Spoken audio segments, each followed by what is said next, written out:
While William Afton may be a literal piece of human feces that even flies wouldn't touch in the world of FNAF, he still got away with his crimes. But honestly, he shouldn't have, okay? He should have gotten caught. And not in some patriotic, bad people need to be stopped kind of way, but like in a how the actual hell did William be this stupid but still win? How does everything seemingly go his way? Plot armor. We've talked about the dumbest, now let's talk about the craziest, because William Afton's luckiest moments are what we're exploring today. Let's do it. In the 10 Princess Quest. The whole Princess Quest thing, its purpose was to lock Vanny away and prevent her from regaining control of her own body. So why did William create or allow for the creation of a fail-safe that allows her to escape? I mean, like, sure, they didn't expect a random kid to come along, figure it out, maybe, but given the track record of Afton and his plans, you'd think that he would have smartened up after at least 50 years. I don't understand. That's like having a self-destruct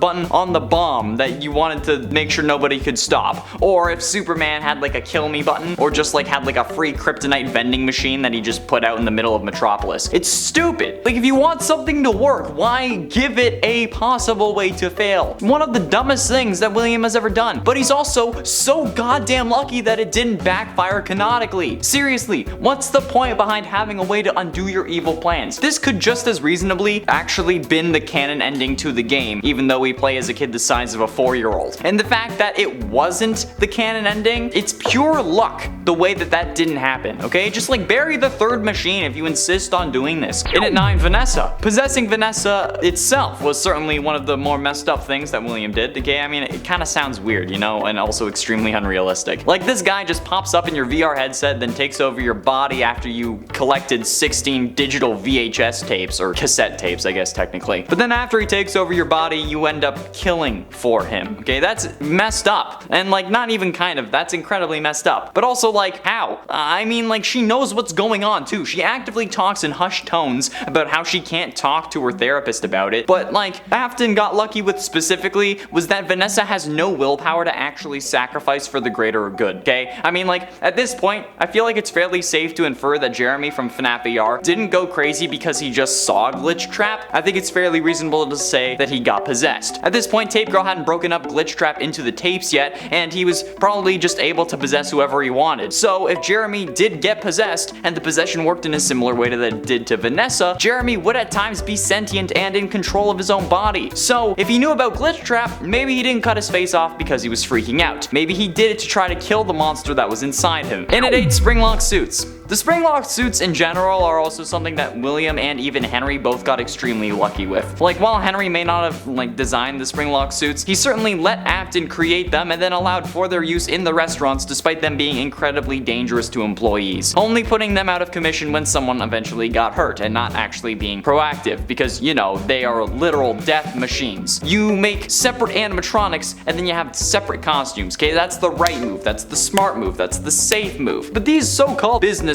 thought, yeah, I'll put the safety of my employees at risk by making them wear a hot as balls suit filled with robot parts that even with the slightest bit of moisture will shoot those robotic parts right back to where your bones are. What can possibly go wrong? Like, you think that Willy Wonka has OSHA violations? Imagine FNAF's OSHA violations. Oh wait, actually, you don't have to, because we already did a whole list on that. Be sure you go check it out. But seriously, the fact that nobody sued them because they were being put in these things instead of, like, you know, much safer and cheaper options of, you know, a fabric suit is insane. In at 7, calling the cops. Let's look at this logically, alright? Henry knew what was going on with Afton, and then Afton had some shady scenarios cooking in his brain. So if he knew that this man was up to no good, and he was fearing for his daughter's safety, why didn't he make the call to the police and be like, hey man, so this William Afton guy is like thinking about killing kids, and probably is the one that's been killing the kids that you're looking for. Like, I mean, sure, maybe you didn't have proof, but you could have certainly tipped them off, and then they could have, you know, found the proof. Come on, they could at least keep a closer eye on him, but you didn't. And instead, you did a whole load of other that in reality didn't do anything to stop William. I mean, you did one thing that put him out of commission for like 30 years, but again, that was only 30 years. You could have stopped him. You could have actually stopped him in his tracks, but instead you chose to keep your mouth shut. That is Afton's plot armor working overtime with no extra pay. And at 6, leave it to fate. FNAF 6 was supposed to be the end of the Afton story. I was so looking forward to it. That's what Henry sets out to do in this game. Make sure that nobody remembered what happened there. However, this also figured that the first fire didn't work, so a second one surely will. And in fact, he was so confident in this plan for whatever goddamn reason that he actually let himself die in the process to leave nobody remembering what happened. But he didn't think that even if himself, William, and all their kids are dead, the parents of the victims still know. And as we learned from Security Breach in the duffel bags, there are other parents who remember it too. Like, it's a whole thing in the FNAF universe. They cite the missing children from the Pizzaplex as happening again. If Henry had stuck around to see if the job was really done, maybe William wouldn't have been able to possess Vanny and come back yet again and just kill more people. Henry should have lit the place up, smashed everything that survived, and then maybe you could have offed yourself. But at least make sure the job is done first. Halfway through into number 5, worst Easter ever.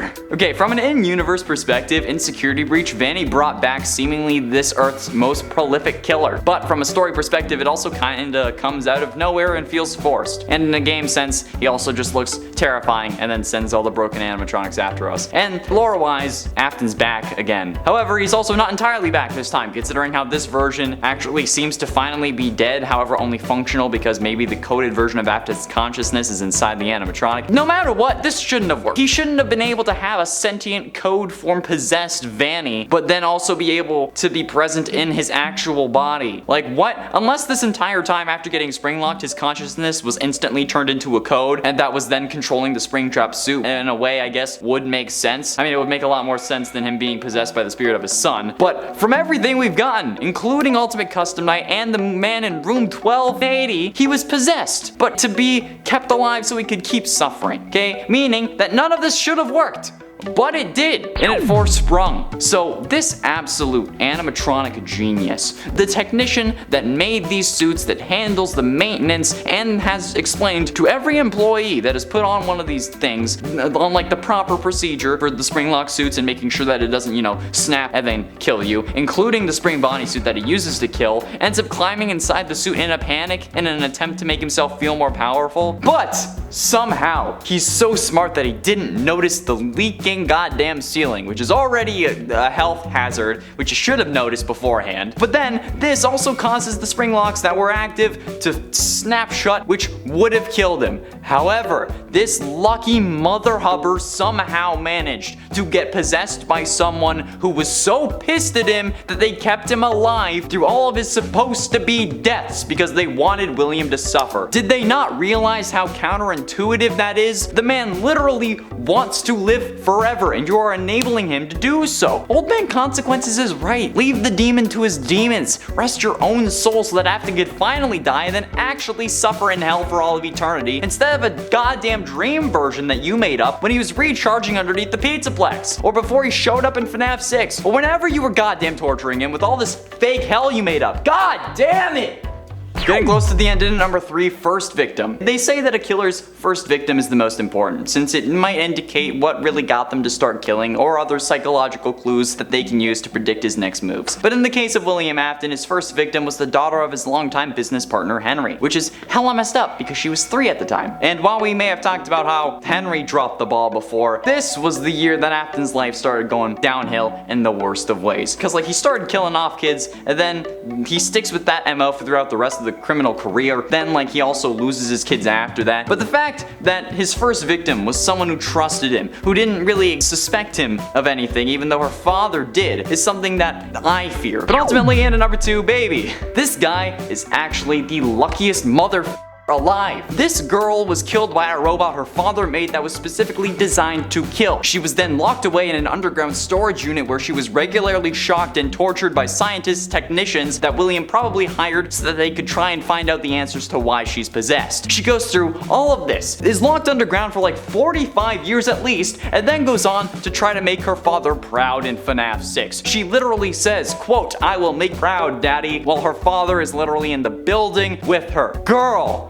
This man is the reason you are dead. Literally, there is no debate about it here. This is 100% William's fault. And the fact that he didn't put a blacklist of people not to kill only makes this more on him. But you still want to make him proud? And finally, and at number 1, the Palladium rule. I will stand by this until the day I die. And you know what? I used to call it the Platinum rule, but now it's the Palladium rule because it's a meme and I love it. The most ridiculous but luckiest thing that has ever happened in FNAF was the fact that William Afton killed people in his own place of business and then didn't get caught. I don't know if this was always his intention, but like, who the absolute living hell would think that this is a good idea? Seriously, even if it's a TV show, okay, How I Met Your Mother does have some good lessons. One of those is Barney's Platinum rule, which is if you have to see the person every day because you work with them or they live in an apartment next door to you, okay, don't engage in some form of relationship, okay? Because come a breakup, which is statistically probable, it just results in awkwardness and pain. And while this isn't the exact same thing, you are at this building all the time. Your name is a part of the company, so why would you think that this is a good idea? Literally go anywhere else, okay? You ended up even getting banned while there was an investigation underway. I don't get it.